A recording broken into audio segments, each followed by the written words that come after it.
আসসালামু আলাইকুম ও রহমতুল্লাহি ওয়া বারাকাতুহু নাহমাদুহু ওয়া নুসাল্লি আলা রাসূলিল কারীম আম্মা বাদ সাল্লাল্লাহু আলাইহি ওয়াসাল্লাম।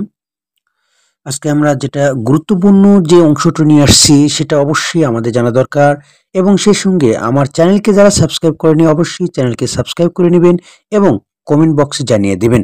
নতুন নতুন ভিডিও পেতে আমি আপনাদের পাশে আছি ইনশাআল্লাহ। হক্কানি পীর চেনার উপায়। আসলে হক্কানি পীর কারা এবং আমরা কিভাবে তাদেরকে চিনব, সেটার উপায়গুলো আজকে আপনাদেরকে বিস্তারিত আলোচনা করব। তো চলুন বন্ধুরা, আজকে আপনাদেরকে সঠিকভাবে সঠিক পীরদের চেনার উপায়। একজন হক্কানি পীরের বৈশিষ্ট্য নিয়ে অনেকজন অনেক কথা বলেছেন, যা লিখেছেন বিশেষ করে বিভিন্ন সুনামধন্য পীর ও দরবারের বইগুলোতে। পীরের বৈশিষ্ট্য নিয়ে লেখা থাকে যেমন তাকে পূর্ণভাবে শরীয়ত পালন করতে হবে, পোশাক আশাক তাকওয়া পূর্ণ হতে হবে, তাফসিরে সম্পর্কে জানতে হবে, এটাও সেটাও আরো কত কি। আসল কথা হলো এইসব হলো বিভিন্ন দরবারে একটা ফর্মালিটি, অলিরা ফর্মালিটির বাইরে। কারণ হলো হক্কানি পীর হতে হলে তাকে এইসব বাহ্যিক বৈশিষ্ট্যগুলো অধিকারী না হলেও হয়, বরং হক্কানি পীরেরা হল কামেল ব্যক্তি। আর কামেল ব্যক্তিরা এত ভাব সাপ নিয়ে চলাফেরা করেন না, বরং তারা মানুষের সাথে নিজের ধার্মিকতাকে লুকিয়ে রাখতে পছন্দ করেন। হক্কানি পীর বলতে অনেকেই বুঝে থাকে যে বড় লম্বা দাড়ি, সাদা পাঞ্জাবি পায়জামা পরা, বড় লম্বা সম্বা পাগড়ি মাথায় দেওয়া এবং চোখে সুরমা লাগিয়ে গায়ে আতর লাগিয়ে ঘুরে বেড়ানোকে। কিন্তু এগুলো সম্পূর্ণ ভুল ধারণা। অনেকে বলেন যে যে যিনি কোরআন হাদিস মতো জীবনযাপন করেন তিনি হক্কানি পীর। কথাটা সত্য, যতটা ঠিক আবার ততটা ভুল। কারণ বাংলাদেশে বড় সন্ত্রাস বাংলা ভাই ছিলেন মসজিদের ইমাম। তাছাড়া এখন তো দেখতেই তো মুখোশ পরে থাকা মানুষের ভিতরে রূপ। হক্কানি হতে হলে অবশ্যই তাকে অন্তরের দিক দিয়ে আল্লাহ প্রেমিক বান্দা হতে হবে, কিন্তু আমাদের কারোই অন্তর দেখার উপায় নেই। হাদিসে আসে যে কোনো ব্যক্তি মানুষের নিকট মুমিন কিন্তু আল্লাহর নিকট কাফের। আবার কোনো ব্যক্তি মানুষের নিকট কাফের কিন্তু আল্লাহর নিকট মুমিন। সেই পীরের হক্কানি যিনি হকের খবর জানেন ও নিজেও হকের ওপর দণ্ডায়মান আছেন, যিনি অন্তত সম্পর্কে পূর্ণভাবে জানেন, অন্যান্য তা জানতে পারেন। তিনি আত্মদর্শন ও জ্ঞান প্রাপ্ত, যিনি সাধনার পর সম্পর্কে অবগত, সেই ব্যক্তি হলো প্রকৃত হক্কানি। এক্ষেত্রে পীর হওয়ার অন্যতম শর্ত হলো তাকে অন্য কোনো খেলাফত প্রাপ্ত পীর হতে খেলাফত প্রাপ্ত হতে হবে।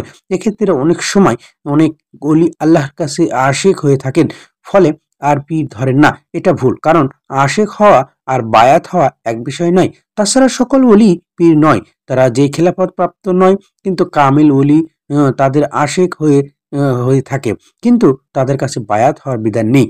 পীর যাচাই করা যায় না, কারণ একজন পীরকে শুধুমাত্র একজন পীরই যাচাই করতে পারেন। সাধারণ মানুষদের পীর যাচাইয়ের ক্ষমতা নেই।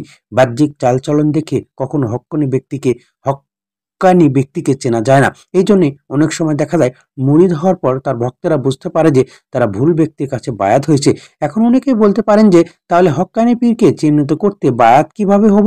এক্ষেত্রে আমার মতামত হলো যার কাছে বায়াত হবেন তার সাথে সরাসরি সাক্ষাতে ধর্ম বিষয়ক আলোচনা করবেন। তার কথা শুনে যদি মনে হয় এই ব্যক্তি সত্য বলিতেছেন এবং তার আচার আচরণ যদি আপনার ভালো লাগে, তাহলে কাছে বায়াত হতে পারেন। এক্ষেত্রে যারা জীবনে পীরের সাথে সাক্ষাৎ করতে পারে না এবং তারা যেই পীরের মুরিদ সেই পীরের সেটাও জানে না যে যেই ব্যক্তি তার ভক্ত, এমন সিস্টেম তরিকতে আছে বলে আমার জানা নেই। কারণ যে ব্যক্তি আপনাকে চেনেই না সে কিভাবে হাসরের ময়দানে আপনাকে শাফায়াত করবেন?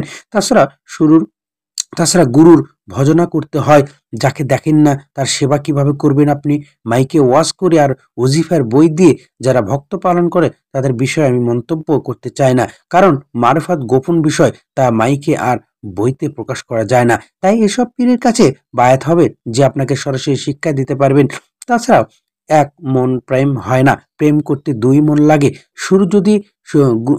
গুরু যদি আপনাকে না চেনেন তাহলে আপনি একলা চিনলে প্রেম হবে কিভাবে?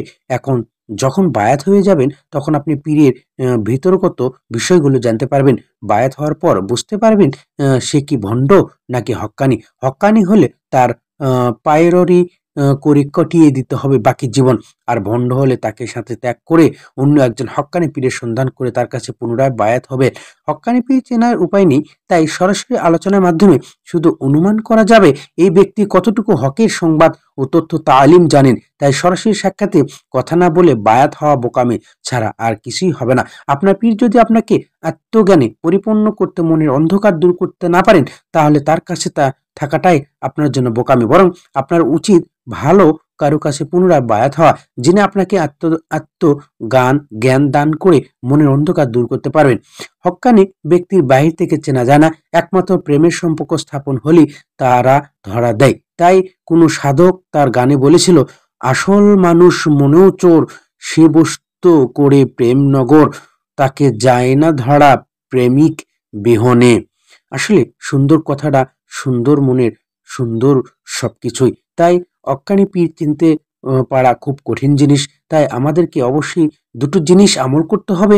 একটা হচ্ছে কিভাবে জ্ঞানের অনুষ্ঠানের মাধ্যমে হক্কানি পীরকে আমরা চিনব এবং হক্কানি পীরের আলোকপাত নিয়ে আলোচনা করব, সেটা অবশ্যই আপনাদের মাঝে আজকে আমি তুলে ধরলাম যে আসলে হক্কানি কারা এবং ভণ্ড কারা, তাদেরকে অবশ্যই চেনা কিছুটা হলেও আমরা জানতে পারবো। তাই হুটহাট করে কারু বায়াত নেবেন না এবং সঠিক মানুষের দ্বারা বায়াত দেওয়ার জন্য চিন্তা ভাবনা করবেন। আগে বুঝে নেবেন, তারপরে চিন্তা ভাবনা করবেন। আগে যে পীরের অনুসরণ করবেন সেই পীরকে অবশ্যই আগে যাচাই করতে হবে, নিজেই ভাবতে হবে যে আসলে ইনি হক্কানি না ভণ্ড। সেভাবেই বুঝতে হবে এবং জ্ঞানের আলো দ্বারা তাকে স্থাপন করতে হবে। তাই আমরা ভুল করব না কখনই, যেন হক্কানি পীর যেন আমাদের মাঝে ইনশাআল্লাহ আমরা যেন একটা হক্কানি পীর বায়াত নিতে পারি ইনশাআল্লাহ। তো সবাই সুস্থ থাকবেন, ভালো থাকবেন। আমি আপনাদেরকে হক্কানি পীর চেনার উপায়গুলো কিছু আপনাদেরকে ধারণা দিলাম। তো ভালো থাকবেন, সুস্থ থাকবেন। আসসালামু আলাইকুম ওয়া রাহমাতুল্লাহি ওয়া বারাকাতুহু।